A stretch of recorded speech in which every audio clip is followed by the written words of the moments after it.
হয় মুফতি আলী খান নাইমি তার শানে হাবিবুর রহমানের ভেতরে 267 পৃষ্ঠার মধ্যে এনেছেন, যেটা বাংলা তার ভিতরে এনে সেখানে রাসূল করিম সাল্লাল্লাহু আলাইহি ওয়াসাল্লাম এবং মওলা আলী কারামাল্লাহু ওয়াজহুল করিমের শানে কাসিদা লিখেছেন। বলছেন, লিখে তিনি বলতেছেন, कैसा मुयस्सर शुद ये सादत बा काबा वलादत বা মসজিদ শাহাদাত।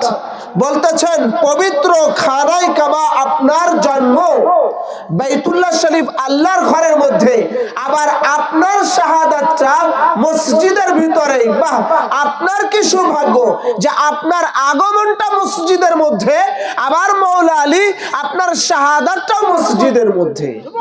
উনি শহীদ হয়েছেন মসজিদে কোফাতে আর আগমন করেছেন বাইতুল্লাহ শরীফ খানায় কাবাতে।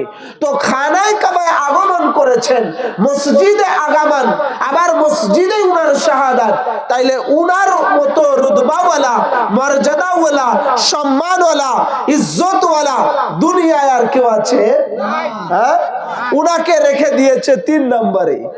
কি রাখে?